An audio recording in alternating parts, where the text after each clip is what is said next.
dia a todos, bom dia a todas, bom dia para você que está nos assistindo pela Pop TV em Sobradinho e Porto Alegre. Sejam todos muito bem-vindos e bem-vindas a mais um ICL Mercado Investimentos. Hoje, quinta-feira, dia aí de conhecer o tarifaço do Donald Trump, então vamos entender o que ele aplicou de tarifas aí, qual foi a justificativa disso, o que ele falou e como isso repercutiu não só entre os países e nessa geopolítica e economia também dos países, mas nos mercados financeiros e de forma geral. Então a gente vai falar de tudo isso, mas como eu prometi ontem também, vamos falar de indústria. Nossa, gente, me deu... Desculpa, hoje eu estou um pouco assim de saúde, porque foi uma correria de manhã. Então a gente vai falar também de indústria, vamos falar de pesquisa da indústria, mas vamos falar também de PMI, de índice dos gerentes de compras, porque saíram os índices dos gerentes de compras, e esse índice ele é sempre um termômetro, como eu sempre falo aqui, ele sempre precede essa pesquisa. Então a gente vai poder ver tanto quanto esse termômetro foi acertado em relação à pesquisa mensal da indústria, mas também o que esperar do comércio e dos serviços que vem em seguida. Então dá para a gente ter esse panorama geral, mas vamos falar também como a indústria performou de fato e não só como se esperava que ela performasse. Vamos falar de tudo isso então na próxima meia hora, mas antes disso, a agenda para vocês verem aí o que já saiu, o que ainda vai sair de indicadores de forma geral aí no mundão. Então, às 4 horas na Turquia, saiu o CPI de março, CPI é sempre índice de preços ao consumidor em inglês, e a gente tem uma série, das 4h55 às 5h30, a gente tem uma série de PMIs, que são os índices de atividade dos gerentes de compras em vários países. Então, na Alemanha, Reino Unido e zona do euro, saíram os PMIs compostos e de serviços. O PMI, o índice do gerente de compras, ele faz essa leitura por setor. E depois uma composição, que é uma leitura da economia como um todo. E nesse caso, a gente já teve aí desses países europeus essa divulgação sendo feita de manhãzinha. A Eurostat também já divulgou na zona do euro o PPI de fevereiro, índice de preços ao produtor aqui. E a Isabel Schnabel, que é a dirigente do Banco Central Europeu, palestrou em um seminário da OCDE hoje de manhã às 7 horas na França. Então aqui, né, mais aquela coisa que eu sempre falo, algum dirigente de Banco Central vai falar, seja diretor, seja dirigente, presidente, o que eles esperam é alguma sinalização em relação à política monetária e não de fato aí, às vezes, o tema do seminário. Mas ela participou desse seminário da OCDE e lá também na França, às 7 horas da manhã, saiu o índice de preços ao consumidor de fevereiro, também da OCDE, dos países da OCDE. Então aqui duplinha de OCDE, tanto de política monetária com inflação, mas segue a nossa agenda porque tem mais coisa. Aqui no Brasil também saiu o PMI, então a gente teve PMI composto e de serviços aqui no Brasil também. Nos Estados Unidos, esse indicador também saiu às 10h45, se não me engano, aqui no Brasil foi às 10 horas, mas a gente tem FGV divulgando às 8, antes de tudo isso, indicador de antecedente de emprego, uma medida de emprego, mas que não ganha tanta relevância quanto os índices de inflação da FGV, por exemplo. 8h30 da manhã na zona do euro, teve a divulgação da ata da última decisão de política monetária por lá também. E o Departamento do Trabalho nos Estados Unidos divulgou às 8h30 pedidos de auxílio-desemprego. Lembrando que essa semana ela é bem importante para esses dados de emprego nos Estados Unidos, porque saem aquela série de indicadores, JOLTS, ADP e depois o payroll fechando todo mundo aí, com todos eles ligados ao emprego. Então a gente tem essa medição preliminar, né, porque ela antecede tudo isso e ela é semanal.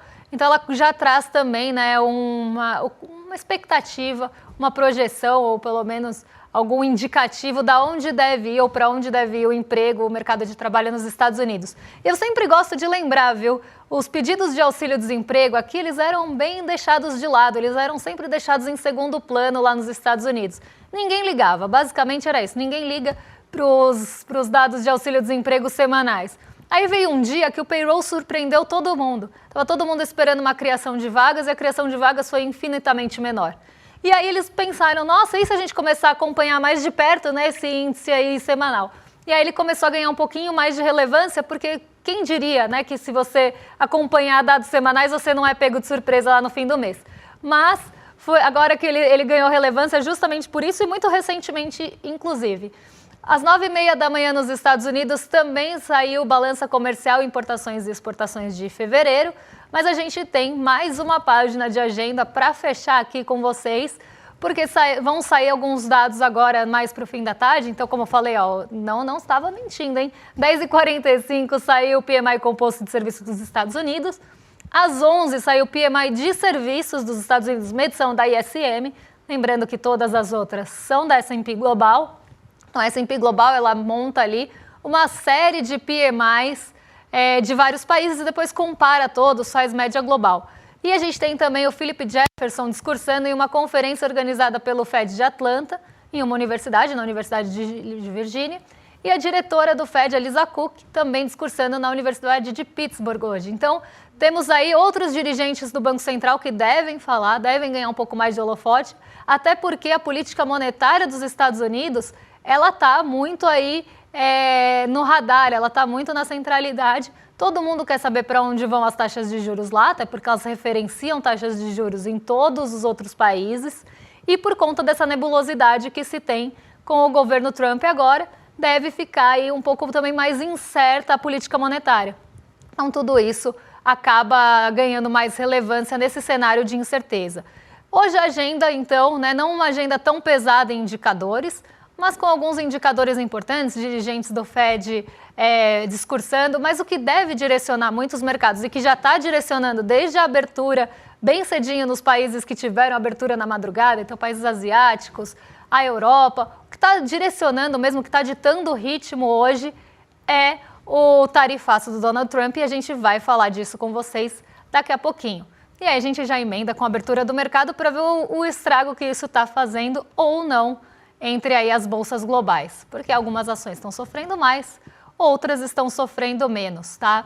Então agora a gente volta aqui para o nosso Brasilzão, vamos deixar a agenda de lado e vamos falar do PMI, o índice dos gerentes de compras, que já foi divulgado. Aí a gente já pega o industrial, que já tinha saído, coloca junto os serviços e o composto e a gente vê o que está trazendo preocupação aqui e já emenda com a pesquisa mensal da indústria, porque vamos ver se o PMI foi um bom termômetro ou não dessa pesquisa que saiu referente a fevereiro ainda. O PMI está sempre na frente, né? Porque ele é um preditor, então ele está sempre aí na frente, ele já está prevendo março.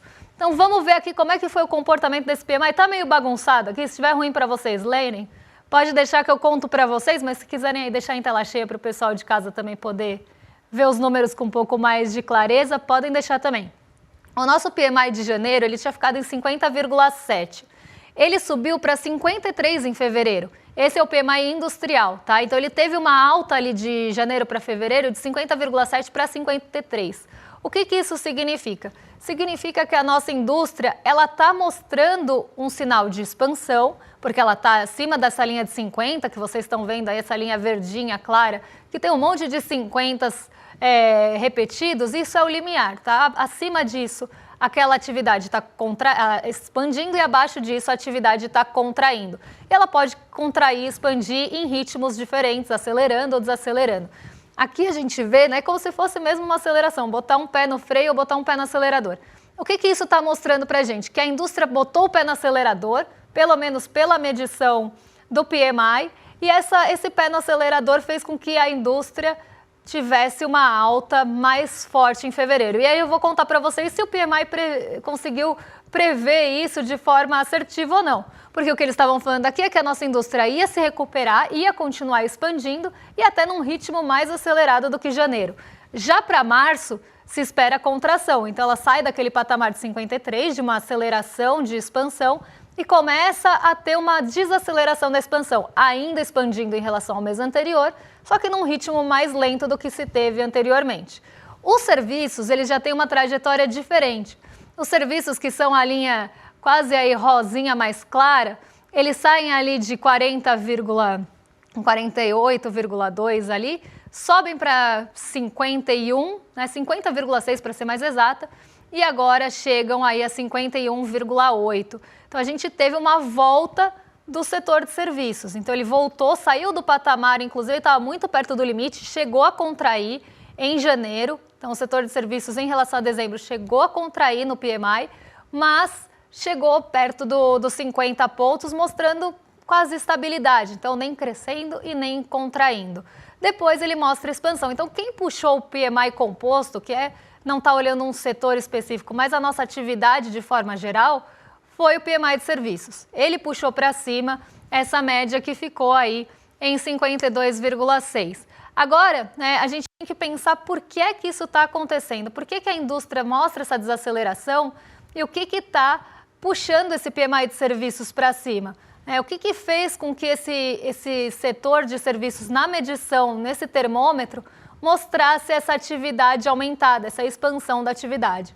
Muito aí por algumas questões de análise mais da situação atual mesmo, se a gente fosse pensar num parâmetro aqui paralelo ao nosso índice de confiança, a análise da situação atual, até para pensar assim, novos negócios, expansões, ela ainda está positiva, só que a gente tem um freio que está puxando as expectativas para baixo, porque por mais que a gente tenha uma atividade que aumentou, o otimismo do setor de serviços, então quase uma leitura ali, até mais a gente pensar subjetiva, né? Porque otimismo é uma coisa quase subjetiva. O otimismo diminuiu e chegou no menor nível nos últimos 4 anos. Era um setor que estava muito otimista e que ele passa a ficar pessimista. E por que ele passa a ficar pessimista?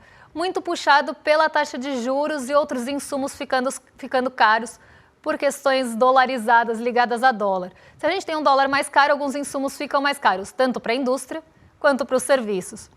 E a taxa de juros, eu sempre explico aqui para vocês, ela é uma base de comparação de quanto você vai lucrar, se você vai colocar seu dinheiro em produção ou não, pensando no lucro que você visa obter no futuro. Se você está mais pessimista com o futuro, provavelmente você vai começar a tomar decisões de não colocar esse dinheiro no risco, não colocar esse dinheiro na produção.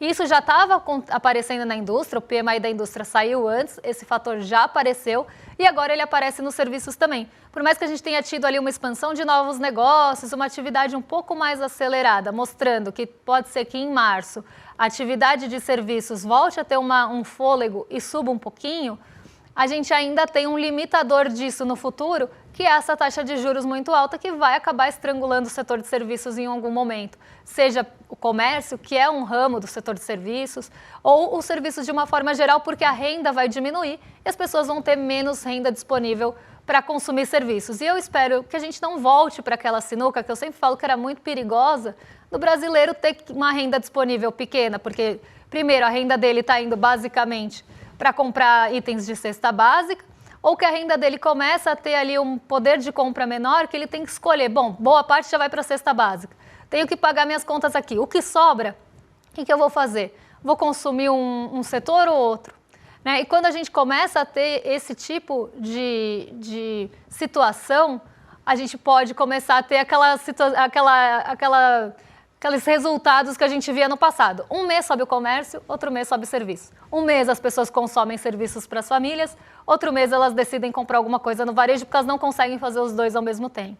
Então a gente vai caminhando, né, tanto com essa alta do preço dos alimentos que consome muito a renda do brasileiro, a gente estava falando isso ontem, como também uma taxa de juros que deve também aumentar desemprego, diminuir renda, trazer essa situação de volta. Então isso é muito perigoso e a taxa Selic ela não vai melhorar a inflação de alimentos, mas vai penalizar a renda, a massa salarial e o emprego do trabalhador e principalmente o trabalhador do setor de serviços que normalmente da sua renda depende dele prestar o serviço. Então a gente começa a ter um ciclo aí, quase uma bola de neve de freio e desaceleração da economia que já está colocado nesse otimismo que chega, ou pessimismo que ficou maior, ou otimismo que chegou no menor nível nos últimos 4 anos. Então, o índice dos gerentes de compras, por mais que ele tenha sido positivo nesse mês de março, puxado pelos serviços e não pela indústria, esse pessimismo do futuro começa a acender um sinal de alerta que pode ser que o futuro não seja tão bom e, com isso, as decisões tomadas hoje não sejam também de maior investimento, de aumentar, continuar expandindo os negócios. Então, esse que é o problema aí que o PMI mostra pra gente. Agora, vamos ver aqui, né? Em janeiro, o PMI da indústria, eu vou falar da indústria porque a gente vai falar da indústria mesmo, 50,7 em janeiro, 53 em fevereiro. Então, o PMI, o índice dos gerentes de compras, estava mostrando que a indústria ia expandir e até num ritmo mais acelerado. Será que esse PMI acertou? Será que ele foi um bom termômetro, como ele pretende ser? Será que ele mostrou e refletiu realmente o que aconteceu com a indústria? Vamos descobrir agora, porque ontem saiu a produção industrial Eu já dei o spoiler ontem mesmo, né, que a indústria recuou 0,1%, então ela ficou no terreno da contração, ela caiu em relação ao mês anterior, mas em relação aos outros, a variação anual, variação ali de 12 meses, ela ainda continua positiva em alguns setores e também de forma geral. Mas em fevereiro, ela teve o seu 5º mês seguido sem crescimento, porque em alguns momentos a indústria ficou andando de lado ali. É praticamente que nem Siri, mesmo como está aí na tarde. Ela ia para 0, 0,1, ela não estava conseguindo crescer de fato. E a gente tem na indústria, né, alguns desafios muito grandes que eu já expliquei ontem para vocês, também ligados a essa taxa Selic tão alta. E isso apareceu na pesquisa da indústria. E também apareceu uma coisa muito importante, que a gente vai ver daqui a pouquinho em relação ao consumo de bens duráveis, ao consumo das famílias. Porque a pesquisa mensal da indústria ela não foi única e ela não foi um bloco, os setores não foram todos para o terreno negativo, eles não contraíram todos. Alguns ficaram ainda com um desempenho positivo no mês de fevereiro, só que vários tiveram um desempenho negativo e os que tiveram desempenho negativo eles estão mais ligados aos consumos das famílias. Então esse também é um ponto importante para a gente discutir, porque é que esses setores que começaram a patinar antes. E aí tem muito a ver com o que eu estava falando aqui do comércio, do varejo, das pessoas terem menos renda, não conseguirem um crédito para comprar uma geladeira, um fogão, um bem durável. Então isso já começa a aparecer na pesquisa da produção industrial, mostrando que esse freio de mão puxado pela Selic já está dando um efeito aí, né? Não está nem mais patinando o carro, agora ele já está freando. Então vamos ver aqui como é que ficou a nossa produção industrial em fevereiro. Primeiro vamos ver acumulada em 12 meses. Vamos pegar aqui março de 2024, a nossa produção acumulada estava em 0,7. Não era uma produção acumulada alta. A gente teve uma indústria que patinou e teve dificuldade por muito tempo. Ela começa a mostrar sinais de recuperação ali, sobe 1,5, aí cai um pouquinho para 1,2 em abril e depois ela vai em ascensão ali. 1,5, 2,2, 2,4, 2,6, 3, 3,1.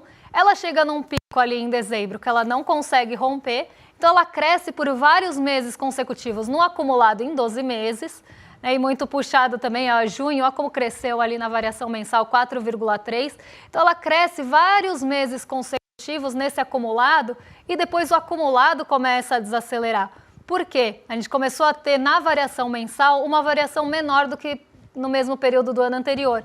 Então ela começa a ter uma desaceleração dessa variação acumulada nos 12 meses. E é isso que esse gráfico está mostrando para a gente. Ela acelera ali a sua produção e depois começa a ter uma variação acumulada menor, porque os índices estão sendo menores do que o observado no mesmo período do ano anterior. Então a gente começa a ter esse movimento nos últimos 12 meses. E aí a gente vê na variação mensal, né, que a gente ficou aqui com 0,1 e olha quantos meses a gente não tem crescimento mesmo. A gente teve 0,9, depois 0,2 de queda, 0,7 de queda, 0,3 de queda, 0, como eu falei, patinando ali sempre mais para o terreno negativo. E depois cai 0,1, quase orbitando ainda a estabilidade, mais na contração. Então a indústria ela está com esse desafio. E quando a gente olha os setores, isso fica mais evidente. Tanto os setores como as grandes categorias mostram para a gente que a indústria ela não está realmente com uma produção uniforme.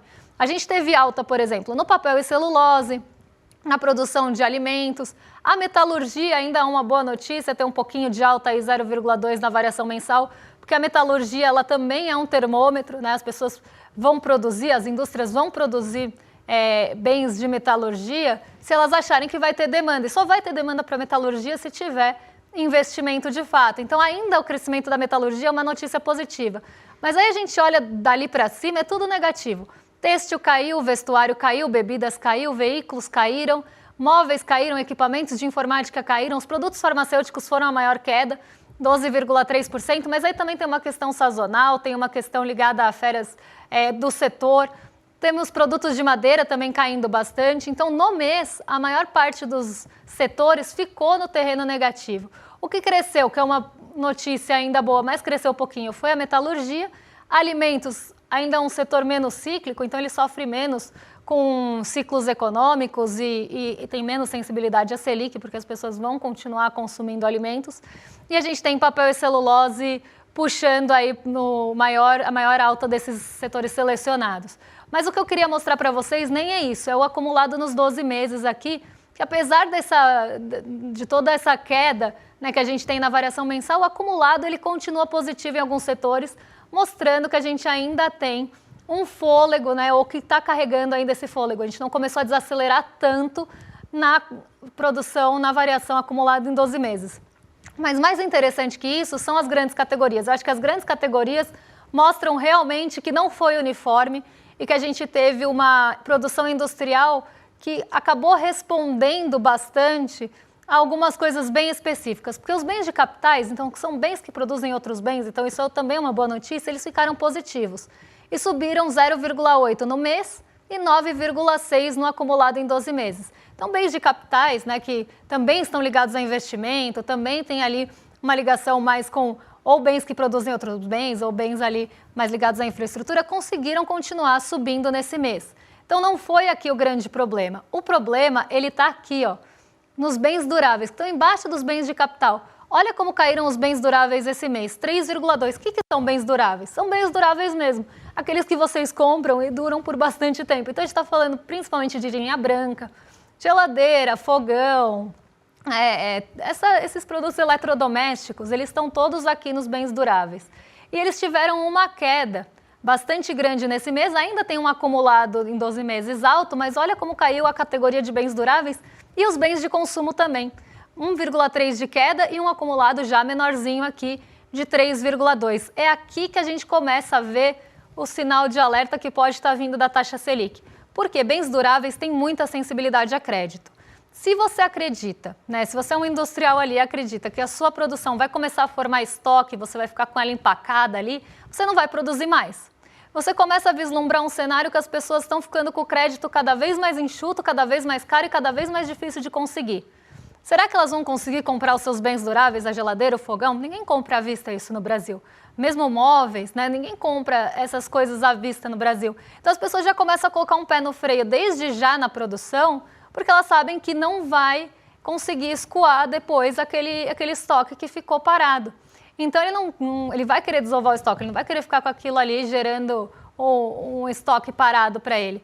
Então ele começa a produzir menos e aí a gente começa a ter esse impacto que a gente está vendo aqui. Né, o crédito já está mostrando, né, um crédito mais caro já está mostrando as suas garrinhas aqui, a Selic também, e nos bens de consumo também. Tá? Bens de consumo, por mais que eles não sejam os bens duráveis, às vezes eles também têm sensibilidade a crédito. O varejo, de forma geral, tem muita sensibilidade a crédito. Então, se você começa a ter um crédito mais caro, as famílias não conseguindo pegar esse crédito ou pegando esse crédito muito caro, o que o produtor daquele, né, o produtor industrial vai pensar? Bom, nem vou produzir muito mais, vou começar a produzir menos e cada vez menos, porque senão eu vou formar estoque, eu vou ficar com o mico na mão. Então, a gente começa a ver esse reflexo nesses bens de consumo. Agora, vamos rapidinho para mais um episódio da nossa novela Tarifa Fatal. E por que eu chamo assim?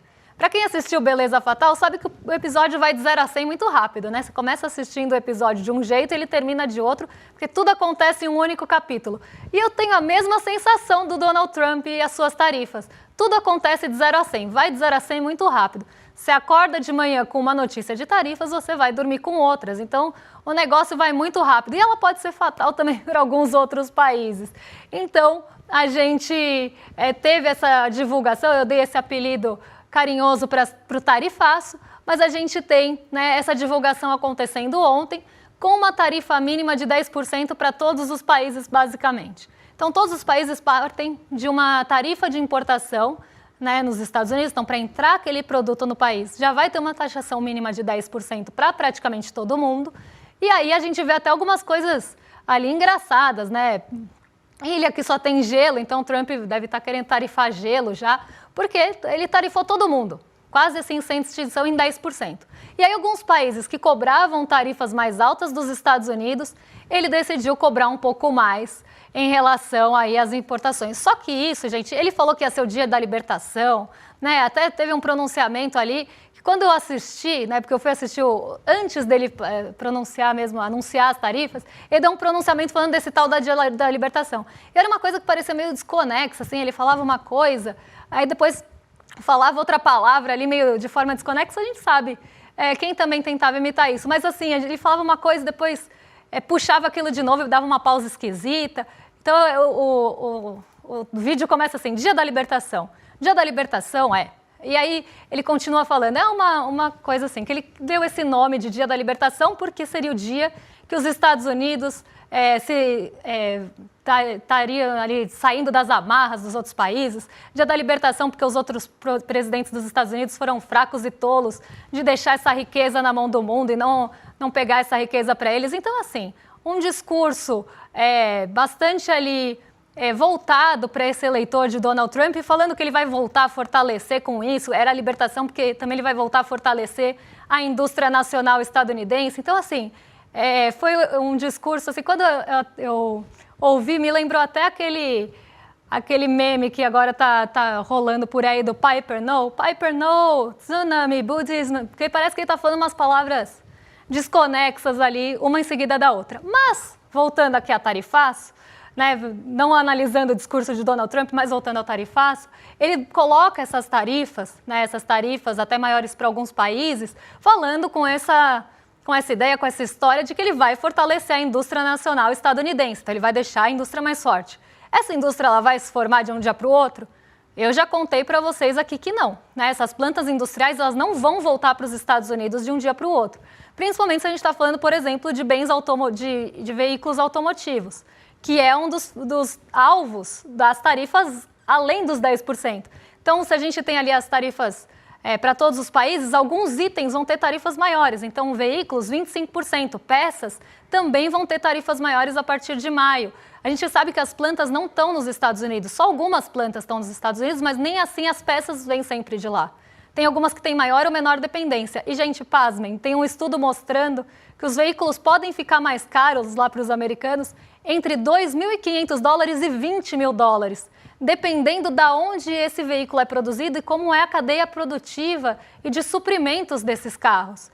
Então a coisa lá deve começar a apertar. Ele está falando tanto de Dia da Libertação, dia de trazer a indústria nacional, fortalecer a indústria nacional dos Estados Unidos, mas ele está esquecendo que isso não vai se formar de um dia para o outro e que as coisas vão ficar mais caras porque elas vão entrar mais caras nos Estados Unidos. E aí, entrando mais caras nos Estados Unidos, esse preço vocês acham que vai ser, né, esse custo de importação, né, esse item que vai entrar mais caro, esse custo vai ser passado para quem no final das contas? Vai chegar ali no consumidor, isso vai bater na inflação e a gente já sabe que vai começar a ter uma pressão inflacionária vinda dessa política tarifária do governo agora dos Estados Unidos. Isso já está aparecendo nas expectativas de inflação, isso já apareceu em alguns setores. Então deve continuar aparecendo cada vez mais e aí a gente tem aquela expectativa que os títulos de dívida dos Estados Unidos vão ficar mais altos e a gente já sabe o que decorre daí. Mas como eu tenho pouquíssimo tempo, eu vou continuar contando essa história para vocês amanhã e eu acho que eu vou ter que contar ela, porque se eu deixar ela para o final, nunca dá tempo de eu terminar de contar a história. Mas não tem problema, porque amanhã provavelmente teremos novos episódios da nossa novela aqui, e aí eu já atualizo vocês com os novos episódios. Mas só para vocês saberem, 10% no mínimo, o Brasil ficou com o mínimo de 10%, mas alguns países que já taxavam os Estados Unidos um pouco mais, ficaram com uma tarifa maior, por exemplo, Camboja com 49%, Vietnã, China, Taiwan. E a China, gente, por exemplo, aqui está derrubando as ações da Apple e hoje a Nasdaq está caindo mais de 4% aí, porque boa parte dos iPhones, por exemplo, são produzidos na China, a maioria dos iPhones são produzidos na China. Taiwan, Vietnã, Camboja também tem, ali principalmente Vietnã e Taiwan, tem vários produtos que não são feitos nos Estados Unidos, são feitos nesses parques industriais desses países asiáticos e que vão entrar muito mais caros agora lá. Então já está causando um estresse enorme de mercado e as bolsas estão derretendo, bolsas europeias derretendo hoje, as bolsas americanas, principalmente ligadas à tecnologia, caindo muito também, justamente porque esses componentes vêm daqui. Então vai encarecer tudo e essas empresas vão ter menor lucro. E aí as pessoas falam, bom, se vão ter menor lucro, eu vou vender as ações e realizar o ganho que eu tenho agora. Mas amanhã eu acabo de contar, porque senão rolezeiros vão aí brigar comigo no chat. Eu não quero briga com rolezeiros no chat, gente. Quero paz e amor aqui com todos vocês. Então, vamos só passar um recadinho aqui para vocês lembrarem de se inscrever no iclmercado.com.br para assistir a aula do dia 15 de abril, aula do Investidor Mestre, e eu acho que nesse cenário que a gente está, é mais do que imprescindível da gente assistir isso aqui. Vocês não podem perder, tá? Vai ser uma aula excelente para a gente ter essa ideia do que fazer a partir de agora e não entrar em nenhuma roubada, nenhuma furada, porque sempre nesses cenários de incerteza tem alguém prometendo milagre e a gente sabe que isso não existe no mundo dos investimentos. Então, já entra aqui em iclmercado.com.br, melhor link para você entrar em tudo isso, afinal você vai estar favorecendo uma professora, então apoie uma professora aí do Investidor Mestre. E agora sim eu passo para o Rolê ICL lá em cima, com o William Deluca e Guga Noblat. E amanhã eu volto aí com novos episódios de Tarifaço, com novos indicadores econômicos que vão sair. E eu mostro o que o mercado está reagindo e como a toda essa novela, todo esse caos. Um beijão e até amanhã, pessoal. Tem corretora famosa e grande aí sendo processada porque está vendendo coisa que está prejudicando demais os clientes. Tem gente perdendo dinheiro que juntou a vida inteira investindo em coisas assim perigosíssimas que foram oferecidas por essas corretoras. E as corretoras não estão nem deixando a gente falar sobre isso. Estão processando um monte de influenciadores aí que estão alertando as pessoas. Gente, só tem uma maneira de se proteger disso, entendendo como funciona esse mundo das finanças e dos investimentos. A notícia boa é que é muito mais simples do que vocês imaginam. E se ensinado da maneira correta, é até divertido. Eu preparei uma aula para o dia 15 de abril, uma terça-feira, às 8 horas da noite, que eu queria que todos vocês participassem. Uma aula rápida, muito gostosa de fazer e que vai transformar para sempre essa caminhada financeira de vocês. Dia 15 a gente está junto lá.